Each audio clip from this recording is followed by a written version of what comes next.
اس کی پھر آگے کہتے ہیں یعنی اب یہاں تو تھا کہ اب کسی مجمل کا بیان کر رہے ہیں، یعنی کسی ایسی مجمل دلیل کہ جو مجمل دلیل کسی وجوب کو بیان کر رہی ہوتی ہے لیکن ہوتی مجمل ہے، جس کا پیچھے ذکر کر دیا ہے۔ مجمل کسے کہتے ہیں، محتمل کسے کہتے ہیں، ظاہر کسے کہتے ہیں، اور نص کسے کہتے ہیں، یہ پیچھے بات ہو چکی ہے۔ تو کسی مجمل واجب کو بیان کرنے کے لیے اگر آئیں تو پھر یہ افعال رسول سے وجوب ثابت ہوتا ہے، اور اگر کسی مجمل مندوب دلیل کو کے بیان کے لیے اگر آئیں تو پھر اس سے کیا ثابت ہوتا ہے، استحباب ثابت ہوتا ہے۔ ٹھیک ہے، آگے اگر کسی مجمل کی وضاحت کے لیے نہیں آتے بلکہ مطلق آتے ہیں، یعنی کوئی پتہ نہیں ہے کہ یہ کس کی وضاحت ہے یا کس کی نہیں، کہ اس کے بارے میں کوئی اور لفظی کہہ لیں یا سمعی دلیل نہیں ہے، یعنی مجمل نہیں ہے یا نصوص نہیں ہے، کہتے فَإِن تَأْتِ بَيَانًا لِمُجْمَلٍ، اگر کسی مجمل کی وضاحت کے لیے وہ نہیں آتے، آگے پھر کہتے ہیں اس کی پھر آگے قسمیں، اب اس کو جو ہے نا وہ کیٹاگرائز کر رہے ہیں کہ اس کی کتنی صورتیں بنیں گی۔ پھر آگے پھر کہتے ہیں پھر ہم اس فعل کو دیکھیں گے کہ وہ فعل کیا ہے۔ فَإِن كَانَتْ مِن جِنسِ القربتی، اگر وہ عبادت یا قربت یا نیکی کے جنس میں سے ہے، وہ فعل نیکی کا کام ہے، تو دلت علی الندب، تو پھر وہ رسول اللہ صلی اللہ علیہ وسلم کا فعل کیا دلالت کرے گا، ندب پر دلالت کرے گا، یعنی استحباب پر دلالت کرے گا۔ تو دبے لفظوں میں انہوں نے انہی کی تائید کر دی ہے کہ یعنی جو انہوں نے محققین کا نقل کیا نا کہ نبی صلی اللہ علیہ وسلم کے فعل سے استحباب ہی ثابت ہوتا ہے۔ ٹھیک ہے، وَإِن كَانَتْ مِن جِنسِ الْمُبَاحَاتِ، اگر وہ مباحات کی جنس میں سے یعنی مباح کام ہے، تو کہتے ہیں دلت علی الاباحۃ، تو وہ فعل رسول بھی اباحت، کسی اس چیز کی اباحت پر یعنی مباح ہونے پر دلالت کرتا ہے۔ ٹھیک ہے، اب یہ بات ہوگی رسول اللہ صلی اللہ علیہ وسلم کے فعال کی، لیکن یاد رکھیں میرے بھائیوں کہ یہ جو اصول فقہ ہے نا، یہ قطعی نہیں ہے۔ ٹھیک ہے، یہ ظنی چیزیں ہیں، یہ دراصل یہ ائمہ دین نے ان کو وضع نہیں کیا، یہ سارے جو اصول فقہ ہوتے ہیں نا، ان کو ائمہ دین نے وضع نہیں کیا، بلکہ بعض کے فقہاء نے، بعد کے فقہاء نے اپنے اپنے مذہب کو کہہ لیں کہ آپ کہہ سکتے ہیں کہ جسٹیفائی کرنے کے لیے انہوں نے اپنے اپنے جو ہے نا وہ احکام وضع کیے ہیں، ان میں سے کوئی غلط بھی ہیں، کوئی صحیح بھی ہیں۔ تو باہر کا ان کو آپ اصول فقہ کو دین سمجھنے کے لیے آپ آخری درجہ نہ دیں، یعنی حرف آخر نہیں سمجھیں اس کو، اس کا درجہ بہت بعد میں آتا ہے۔ یہ تو میں انشاءاللہ یہ ہم مکمل کر لیں گے نا، تو اس پر انشاءاللہ باقاعدہ ایک ہم اس کو کہہ لیں کہ دیکھ عرض کریں گے کہ اصول فقہ کو ہم نے کہاں استعمال کرنا ہے، کہاں استعمال نہیں کرنا۔ ٹھیک ہے، اصول فقہ جو ہے یہ بہت سے اس کے اصول ایسے ہیں کہ جو کبار ائمہ محدثین کے منہج کے بالکل خلاف ہیں۔ وہ جس نے اپنے اپنے مذہب کو بچانے کے لیے بہت سے اصول وضع کر دیے نا، جیسے اب دیکھیں نا حناف نے یہ اصول وضع کیا ہے کہ جو ایسی خبر واحد کہ جو غیر فقیہ صحابی سے منقول ہو اور وہ قیاس کے خلاف آ جائے، تو اس قیاس کو ہم لیں گے اور اس خبر واحد کو ہم ظنی قرار دے کر اس کو کہہ لیں کہ رد کر دیں، یعنی اس سے ہم کم نہیں لیں گے۔ اس طرح کے اصول مختلف وضع کیے ہیں، اب یہ بالکل باطل اصول ہیں، اور بہت سے اصولوں کا امام بخاری رحمہ اللہ نے صحیح بخاری کے اندر رد بھی کیا ہے۔ ٹھیک ہے، بہرحال اصول فقہ کو حرف آخر نہیں سمجھا جائے، اس کے کسی بھی اصول کو آپ جو ہے نا وہ چیلنج کر سکتے ہیں جو کہ کتاب و سنت کے منافی ہو یا جمہور ائمہ محدثین کے خلاف۔ اور بہت سے اصول ایسے ہیں کہ جو بالکل کتاب و سنت کے موافق ہیں، جو کہہ لیں کہ خیر القرون کے اندر جن کا وجود تھا۔ ٹھیک ہے، کچھ ایسے بھی ہیں جس طرح امام شافعی رحمہ اللہ نے الرسالہ کے اندر کچھ اصول بیان کیے ہیں۔ تو کچھ ایسے اصول ہیں کہ جو بعض کے اصولیوں نے بیان کیے ہیں۔ باہر کا ہمارا مقصد فی الحال یہ پڑھنا ہے، بعد میں انشاءاللہ اس پر بات کریں گے۔ تو ان کا یہ کہنے کا مقصد یہ ہے کہ اگر نبی صلی اللہ علیہ وسلم کے افعال کسی مجمل واجب کی بیان کے لیے ہوں، یعنی ان کی تائید کر رہے ہوں، تو پھر اس سے ہم وجوب ثابت کر دیں گے۔ تو دراصل انہوں نے نبی صلی اللہ علیہ وسلم کے اس فعل کو محض ایک تعیر کے طور پر لیا ہے، اصل اس کی بنیاد کیا ہے؟ وہ مجمل واجب ہے، وہ واجب جو پیچھے دلیل وجود ہے اس کے اوپر اس نے بنا رکھی ہے، لیکن رسول اللہ علیہ وسلم کے فعل کو انہوں نے تعیر کے لیے لے لیے کہ اس سے ہم وجوب ہی ثابت کریں گے۔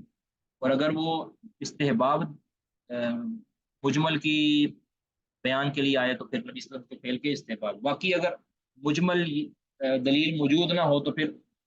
محقق علماء ان کے بقول محقق علماء کا کہنا یہ ہے کہ اس سے استحباب ہی ثابت ہوتا ہے اگر وہ نیکی کا کام ہے، رسول اللہ صلی اللہ علیہ وسلم نے وہ بطور نیکی کیا ہے، پھر وہ استحباب کا کام، استحباب اس سے ثابت ہوتا ہے۔ اور اگر اس نے کبھی رسول اللہ صلی اللہ علیہ وسلم نے اس کو یعنی مباحات کے چیپٹر کے طور پر ذکر کیا ہے یا فیل کیا ہے تو اس کو پھر اس سے جو ہے نا استحباب ہی ثابت ہوگا، سوری اباحت ہی ثابت ہوگی۔ بہرحال یہ جو اصول ہے یہ علل اطلاق اس کو محل نظر آپ کہہ سکتے ہیں، علل اطلاق عام طور پہ یہی ہے، لیکن بھی کہہ لیں آپ کلی اصول نہیں بنا سکتے، بالکل اصل یہی ہے لیکن کلی اصول نہیں۔ وعمل اقرار، اور جو تقریرات ہیں یعنی نبی صلی اللہ علیہ وسلم کے سامنے کچھ کیا گیا لیکن آپ نے اس پر خاموشی اختیار کی، اس سے منع نہیں کیا، کہتے ہیں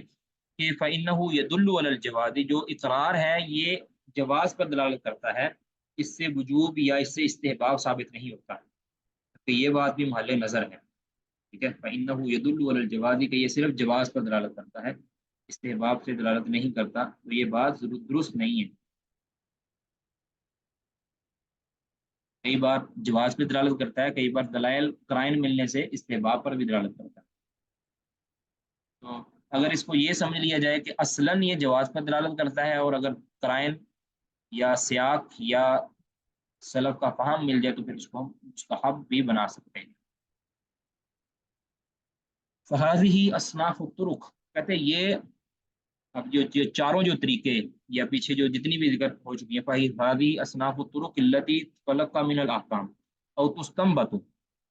یہ ان ذرائع کی مختلف اقسام ہیں، مختلف ذرائع ہیں جن سے احکام شرعیہ لیے جاتے ہیں، اخذ کیے جاتے ہیں یا استنباط کیے جاتے ہیں، ٹھیک ہے۔ یہاں پہ بات مکمل ہوگی، آگے کہتے ہیں وَأَمَّا الْإِجْمَاعُ، اور جو اجماع ہے کہتے ہیں فَهُوَ مُسْتَنَدٌ إِلَىٰ، جو اجماع ہے، اجماع شرعی، اجماع حقیقی، فَهُوَ مُسْتَنَدٌ إِلَىٰ أَحَدِ هَٰذِهِ الطُّرُقِ الْأَرْبَعَةِ، یہ پچھلی جو چار طریقے ہیں نا، جو چار ذرائع ہیں احکام کو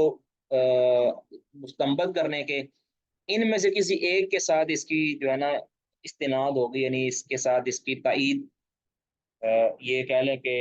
اس کا سہارا ہوگا۔ اجماع ان کے نزدیک یہ کوئی بنیادی دلیل نہیں ہے، جو شریعت کا مستقل الگ سے یہ ماخذ نہیں ہے، بلکہ یہ صرف اور صرف کسی شرعی دلیل کے اوپر اجماع جو ہے نا ایک سہارا ہوتا ہے، اس کے سہارے وہ اجماع قائم ہوتا ہے۔ وَأَمَّا الْإِجْمَاعُ فَهُوَ مُسْتَنَدٌ، اس کو سہارا دیا جاتا ہے إِلَىٰ أَحَدٍ مِّنْ أَحَدِ هَٰذِهِ الطُّرُقِ الْأَرْبَعَةِ، مذکورہ چار ذرائع میں سے کسی ایک ذریعے کی طرف، إِلَّا مگر، أَنَّهُ إِذَا وَقَعَ فِي وَاحِدٍ مِّنْهَا، اگر یہ اجماع واقع ہو ان چار ذرائع میں سے کسی ایک ذریعے پر، یعنی اس میں کوئی چیز ذکر تھی، اس کے اندر موجود جو چیز تھی اس کے اوپر اجماع ہو گیا، ٹھیک ہے نا، تو ولم یکن قطعیا، اور وہ جو چیز یعنی جو وہ چار ذرائع میں جو آنے والی جو چیز تھی وہ قطعی نہیں تھی، ٹھیک ہے، وہ جو چار دلیلیں تھیں ان دلوں میں سے جس پر اجماع آیا ہے اس دلیل کے اندر قطعیت نہیں تھی، لیکن پھر اجماع کے آنے کی وجہ سے نقل الحکم من غلبۃ الظن الى القطع، تو اس میں جو غلبہ ظن پایا جاتا تھا تو اس اجماع نے نقل الحکم، اس نے نقل کر دیا ہے حکم کو، من غلبۃ الظن الى القطع، غالب سے اس نے قطعیت کی طرف جو ہے نا وہ نقل کر دیا ہے، ٹھیک ہے۔ یعنی وہ چار جو طریقے تھے پیچھے ذکر ہوئے ہیں ان میں سے کسی ایک طریقہ کے اندر یا کسی ایک ذریعہ کے اندر کوئی حکم بیان ہوا تھا لیکن وہ قطعی نہیں تھا، اب جب اجماع اس پر ہو گیا تو پھر کہتے ہیں کہ وہ حکم جو قطعی نہیں تھا پہلے وہ قطعی بن گیا، اجماع نے آ کر یہ کر دیا، ٹھیک ہے۔ باقی کہتے ہیں ولیس الاجماع اصلا مستقلا بذاتہ، باقی کہتے ہیں کہ اجماع ایک مستقل بذات یہ اصل نہیں ہے، ٹھیک ہے۔ من غیر استناد الی واحد من هذه الطرق، بغیر کسی سہارے کے ان چار طرق میں سے یا چار رائے میں سے کسی ایک ذریعہ کی طرف، یعنی اجماع اس وقت دلیل بنے گی کہ جب ان میں سے چار ذرائع میں سے کسی ایک ذریعہ کی طرف اس کی استناد ہوگی۔ تو یاد رکھیں کہ اجماع کے والے سے مضمون بھی اب میں انشاءاللہ تو پھر سال کروں گا، مجھے یاد کروا دیجیے گا کہ اجماع کے حجت شریعہ ہونے کے اندر بھی اجماع ہے، اس کے اندر کوئی اختلاف نہیں ہے۔ خاص طور پہ قرون اولیٰ کے اندر اجماع کی حجیت کے اوپر کوئی اختلاف نہیں تھا، اجماع حجت شریعہ ہے، اس میں کوئی، ہاں اس کی تفصیل کے اندر کچھ اختلاف ہے کہ کب اجماع حجت ہوگا، اور کیا اس کے لیے مستند کا ہونا ضروری ہے کہ کوئی اس کا استناد کسی دلیل کے اوپر دلیل شرعی کا ہونا ضروری ہے یا نہیں ہو ضروری، اس پہ اختلاف۔ یاد رکھیں کہ اجماع ہوتا ہی کسی حجت شرعیہ کے، یعنی کوئی دلیل شرعیہ کی موجودگی میں ہی ہے۔ دلائل ہوتے ہیں لیکن وہ دلائل واضح نہیں ہوتے اپنے بیان میں، اپنے مضمون میں واضح نہیں ہوتے، تو اجماع جو ہے یہ ثابت کرتا ہے کہ اس مسئلے کا حکم جو شرعی دلائل کی نظر کے اندر یہ ہے۔ تو یہ تو پکی بات ہے کہ اجماع جس مسئلہ پر ہوتا ہے اس مسئلہ کی استناد کتاب،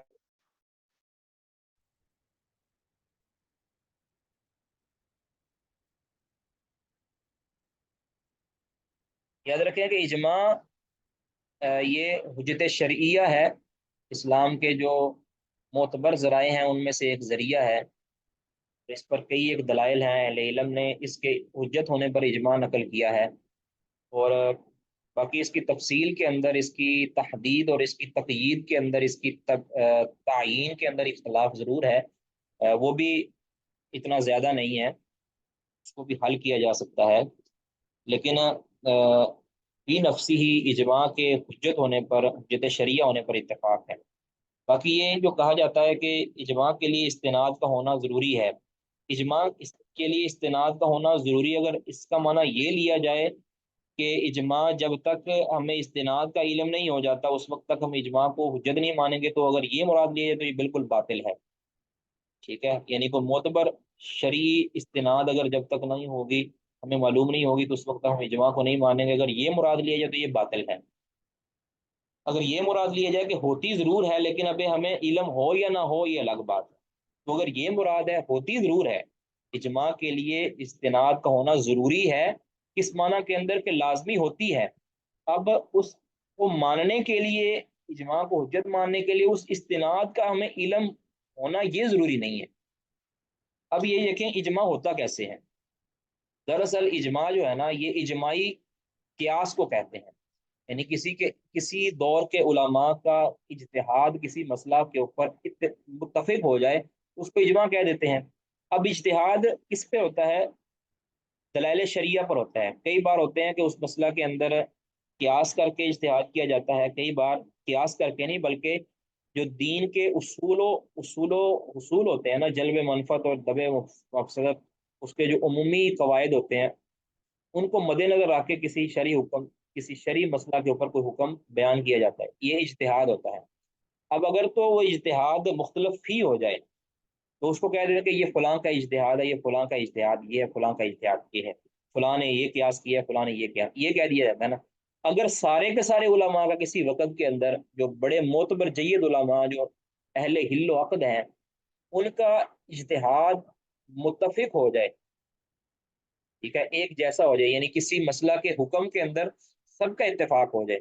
یعنی کسی چیز کے واجب ہونے کے اندر یا کسی چیز کے حرام ہونے کے اندر یا کسی چیز کے جائز ہونے کے اندر کسی کا اجماع ہو جائے، اب اس ہر ایک کا اجتہاد اکٹھا ہو گیا اس کے اندر کہ سب نے اس کو بالاتفاق کہہ دیا ہے کہ یہ جائز ہے بالفرض، یا سب نے کہہ دیا کہ یہ بالفرض بالاتفاق یہ حرام ہے، تو پھر ہم کہیں گے کہ سب کے سب علماء کا اجتہاد یہ کہتا ہے، اور وہ اجتہاد انہوں نے شرعی دلائل کو مد نظر رکھ کے کیا ہے۔ اب یہ ہو سکتا ہے کہ سارے کے سارے علماء کا جو استناد ہے وہ مختلف ہو، کسی نے قرآن کی فلاں آیت سے استدلال کیا ہو اور اس نے اس کے جواب کا فتویٰ دیا ہو، کسی نے قرآن کی فلاں آیت سے استدلال کیا ہو اور کسی نے دونوں آیتوں سے استدلال کیا ہو، کسی نے جناب کسی حدیث سے استدلال کیا ہو، لیکن ان کا جو اجتہاد ہے وہ متفق ہو گیا ہے۔ اب اجتہاد متفق ہو گیا ہے، اب ہمارے لیے جو ہے وہ اجتہاد کا جو اتفاق ہے وہ ہمارے لیے شرعی حجت بن جائے گا، کیونکہ رسول اللہ صلی اللہ علیہ وسلم نے فرمایا لا یجمع اللہ امتی علی ضلالت ابدا، میری امت کو اللہ تعالیٰ ضلالت پر کبھی بھی جمع نہیں کرے گا، ٹھیک ہے۔ اب یہ ہے اجماع، تو اجماع اس اعتبار سے شرعی حجت ہے، اگر اس کی استناد ہمیں معلوم نہیں ہے تو بھی وہ شرعی حجت ہے، لیکن جب اجماع ثابت ہو جائے، اگر اس دور کے اندر جس دور میں اجماع کا دعویٰ کیا گیا ہے اگر اس دور میں اختلاف پایا جاتا ہے اور تو پھر ہم کہہ دیں کہ جس نے اجماع کا دعویٰ کیا اس نے اپنے علم کے اعتبار سے کیا ہے، حقیقتاً وہ اجماع ثابت ہی نہیں ہوا۔ اس اس حد تک اگر کسی نے کوئی سوال کرنا ہے تو وہ کر سکتے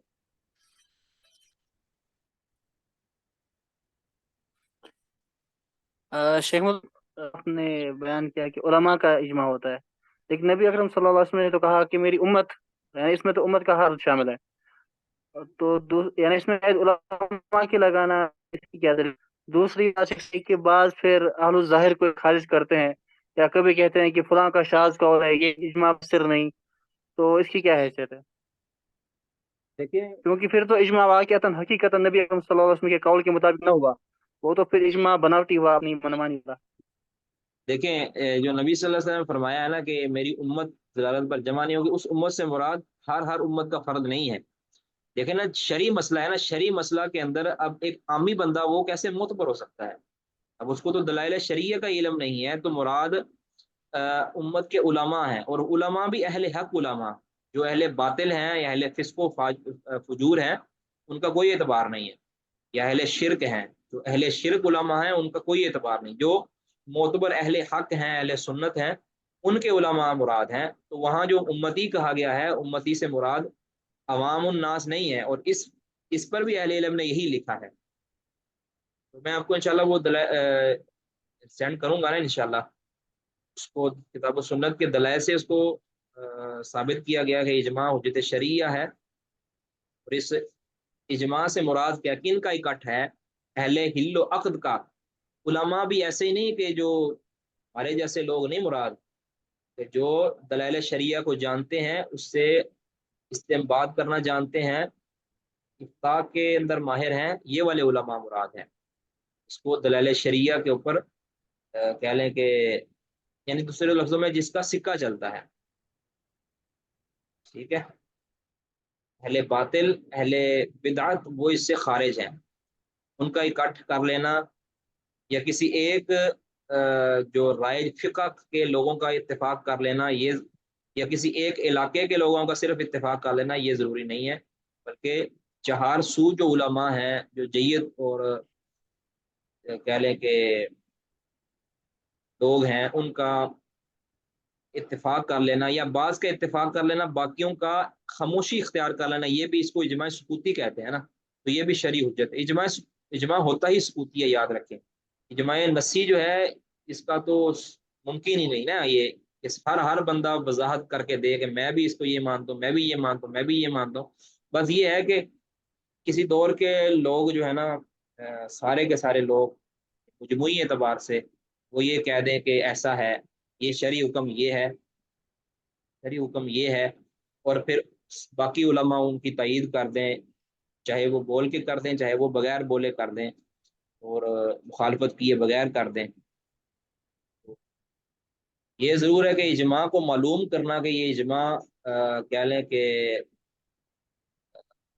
ثابت ہوا ہے یا نہیں ہوا، یہ ذرا مشکل کام ہے، لیکن جب اجماع ثابت ہو جائے تو پھر وہ حجت شرعیہ بن جاتی ہے۔ مارکیف یہ ایک اس کی تفصیل کے اندر میں نے عرض کیا کہ اختلاف ضرور ہے، لیکن آپ اس کو دلائل کے ساتھ اس کا جواب یا اس کی تائید کر سکتے ہیں۔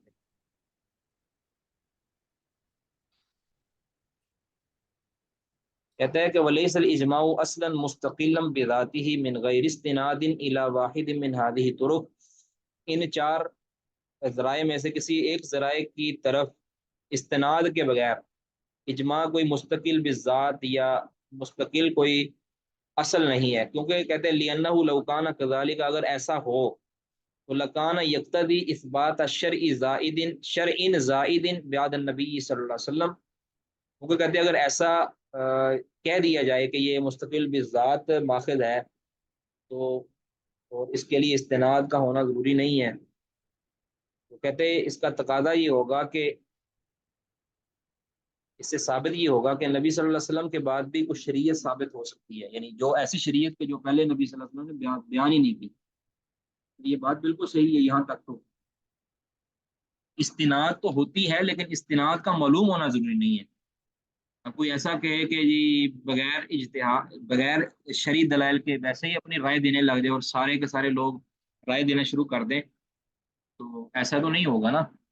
وہ شرعی دلائل کو سامنے رکھتے، شرعی عمومی دلائل کو سامنے رکھیں یا شرعی قواعد کو سامنے رکھتے ہوئے بات کریں گے، اور وہ بات اگر اکٹھی ہو جائے سب کی، وہ اجماع شرعی بن جائے گا۔ تو وہ ہوتی استناد شریعہ پر ہی ہوتی ہے، دلائل شریعہ پر استناد ہوتی ہے، بس اس کا معلوم ہونا یا نہ معلوم ہونا اس کے اندر ہوتا ہے اختلاف۔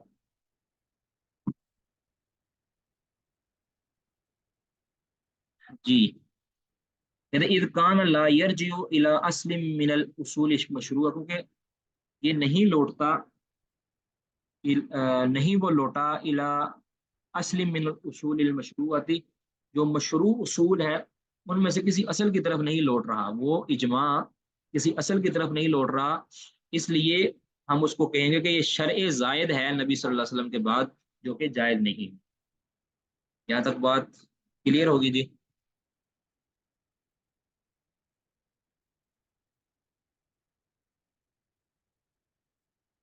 جی، کوئی سوال اس تک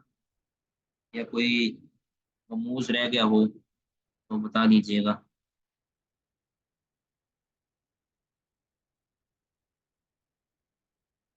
کوئی نہیں سمجھ آئی؟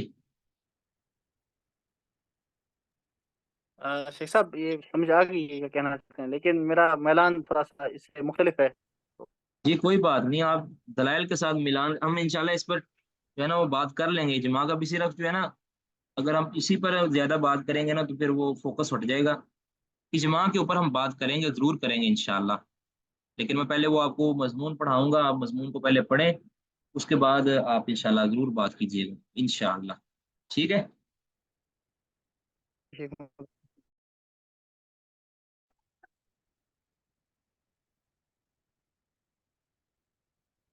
وَأَمَّا الْمَعَانِي الْمُتَدَاوَلَةُ المتعدیۃ من هذه الطرق اللفظیۃ للمکلفین فہی بالجملۃ، کہتے ہیں کہ وہ معانی المتداولۃ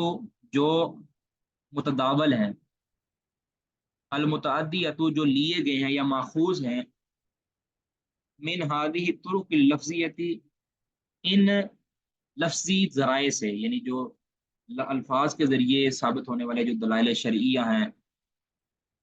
ان ذرائع سے جو ثابت ہونے والے للمکلفین، مکلفین کے لیے، یعنی جو مکلف لوگ ہیں انسان یا جن، کہتے ہیں ان کے لیے جو معانی ثابت ہوتے ہیں، یعنی معانی سے مراد ان سے ثابت ہونے والے جو احکام ہیں، ٹھیک ہے، ان سے ان الفاظ لفظی دلائل سے ثابت ہونے والی جو چیزیں ہیں، وہ فہی بالجملتی، وہ اجمالی طور پر یا بنیادی طور پر اما امر بشین، اس میں یا تو کسی چیز کا حکم دیا گیا ہوتا ہے، ٹھیک ہے، کسی چیز کا حکم ہوتا ہے اس میں، وہ اما نہی، یا کسی چیز سے ممانعت ہوتی ہے، وہ اما تخیر فی، یا اس میں اختیار دیا گیا ہوتا ہے، ٹھیک ہے، یعنی یا کسی چیز کا حکم کرنے کا حکم دیا جاتا ہے، یا کچھ چیز سے نہ کرنے کا حکم دیا جاتا ہے، یا اس میں اختیار دیا جاتا ہے کہ یہ کرو یا نہ، ٹھیک ہے۔ اب آگے ہے والامر، آگے کہتے ہیں حکم، کسی چیز کا جو حکم دیا گیا ہے، ان فہم منہ الجزم، اگر تو اس حکم سے اس کا جزم یعنی اس کا لازم ہونا سمجھ آتا ہو، ٹھیک ہے، والامر ان فہم منہ الجزم، اگر اس سے اس امر کا، اس حکم کا لازم ہونا، لازمی ہونا سمجھ آتا ہو، وتعلق العقاب بترکہ، اور اس کے ترک کرنے پر سزا جو ہے وہ متعلق ہو، یعنی اس کے ساتھ سزا کو قائم کیا گیا ہو، ٹھیک ہے، یعنی اگر وہ ہم کریں گے نہیں تو پھر یہ سزا ملے گی۔ اگر اس طرح کا کوئی تعلیق یا شرط لگائی گئی ہو یا اس کے ساتھ اس کو جوڑا گیا ہو تو سم یا واجبن، تو اس حکم کو، اس امر کو ہم واجب کہیں گے کہ یہ واجب وجوبی امر ہے، ٹھیک ہے۔ وَإِنْ فُهِمَ مِنْهُ الثَّوَابُ، الثواب اگر اس سے ثواب کا معنی سمجھا جاتا ہے، یعنی اس ثواب علی الفعل، اس کرنے پر، یعنی اگر اس فعل پر ثواب سمجھا جاتا ہے تو وانتفا العقاب مع ترکی، اور اس کو نہ کرنے سے سزا کی نفی ہوتی ہے، یعنی سزا نہیں ہے اگر یہ نہ کیا، یعنی اگر کیا تو ثواب ہے، اگر نہ کیا تو گناہ نہیں ہے، اگر یہ چیز سمجھ آتی ہے اس سے تو سمیا ند بن، تو اس کو کیا کہیں گے؟ مستحب کہیں گے، مندوب کہیں گے، ندب کہیں گے۔ آگے کہتے ہیں وَالنَّهْيُ أَيْضًا، اور یہ تو تھا امر کا بیان، آگے کہتے ہیں نہی کا بھی یہی ہے، وَالنَّهْيُ أَيْضًا، اور نہیں جو ہے اس کا بھی یہی بیان ہے کہ ان فہیم منہ الجزم، اگر اس سے لزوم سمجھ آتا ہے، یعنی اس کا لازمی ترک سمجھ آتا ہے، وتعلق العقاب بالفعل، اور اس کو کرنے سے عقاب یعنی سزا تعلق کی گئی ہے، سزا ثابت ہوتی ہے، تو سمیہ محرمن، ہو تو اس کو محرم یا محظورن، معذور کہتے ہیں، اس کو محرم یا معذور کہتے ہیں، یعنی جس کے کرنے سے منع کیا گیا ہے اور اگر اس کو کیا جائے تو اس پر سزا بھی بیان کی گئی ہے کہ ایسا کرنے والے کو یہ سزا ہوگی، ایسا کرنے والے کی یہ سزا ہوگی، تو کہتے ہیں اس حکم کو، اس ممانعت کو، اس نہیں کو ہم کیا کہیں گے کہ یہ امر جو ہے، یہ کام کیا ہے؟ حرام ہے یا محظور ہے۔ وَإِنْ فُهِمَ مِنْهُ الْحَثُّ، اگر اس سے رغبت سمجھ آتی ہے، ترغیب سمجھ آتی ہے، اعلیٰ ترکی، اس کو چھوڑنے پر، یعنی اس کا چھوڑنا، اس کی ترغیب دلائی گئی ہے، من غیر تعلق عقاب، بغیر کسی عقاب کے، سزا کو متعلق کیے، بفعلی، اس کے کرنے پر، اس کے کرنے پر کوئی سزا نہیں ہے، لیکن اگر نہ کیا جائے تو اس پر رغبت دلائی گئی ہے کہ ایسا نہ کرنا بہتر ہے، چھوڑنے پر سزا کوئی نہیں، کرنے پر سزا کوئی نہیں، اور نہ کرنے پر نہ کرنے کی ترغیب دلائی گئی ہے، تو سمیہ اس کو کیا کہیں گے؟ مکروہن، اس کو مکروہ کا، اس فعل کو مکروہ کہیں گے۔ فتکون، کہتے ہیں بس فتکون اصناف الاحکام الشرعیتی المتلقات من هذه الطرق خمسۃ، کیسے اس اعتبار سے کہتے ہیں ان جو وہ احکام شرعیہ، فتکون بس ہوں گی،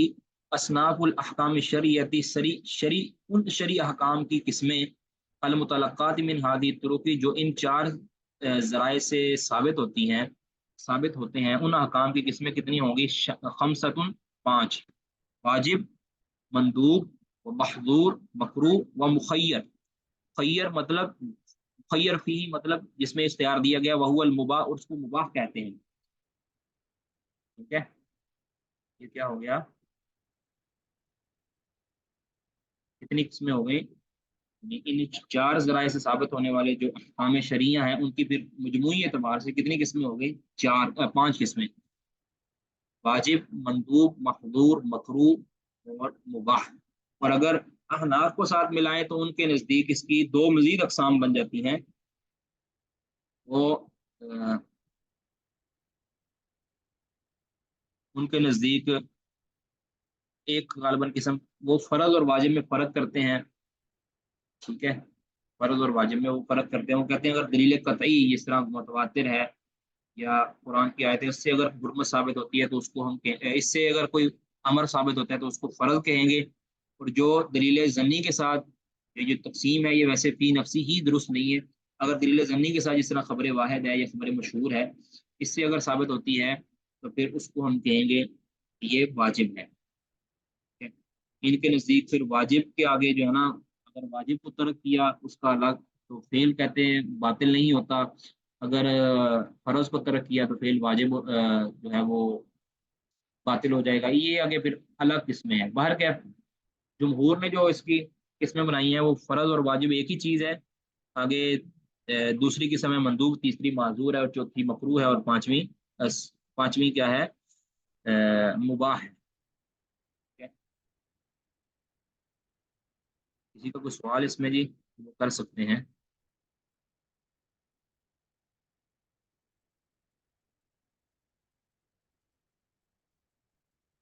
جی محسن صاحب کیا کہنا چاہ رہے ہیں؟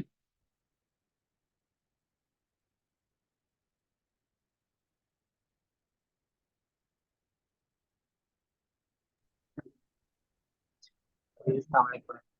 وعلیکم السلام. جی جی شیخ مطلب دو اس میں میری درخواست تھی آپ سے. جی جی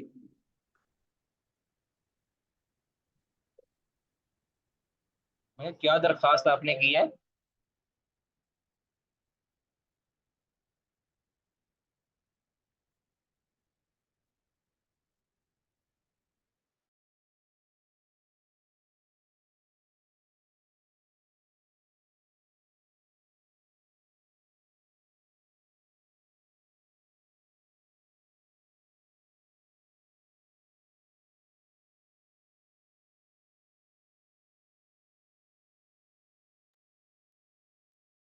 جی محسن صاحب مجھے سمجھ نہیں ہے آپ کیا کہنا چاہ رہے ہیں. یہ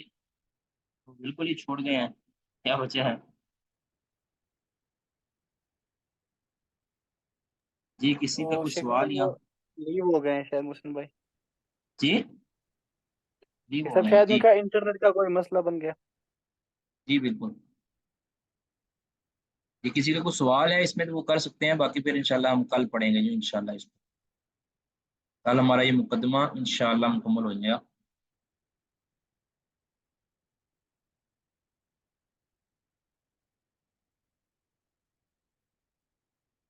جی ٹھیک ہے جی. پھر سبحانک اللہم و بحمدک اشہد ان لا الہ الا انت استغفرک و اتوب الیک.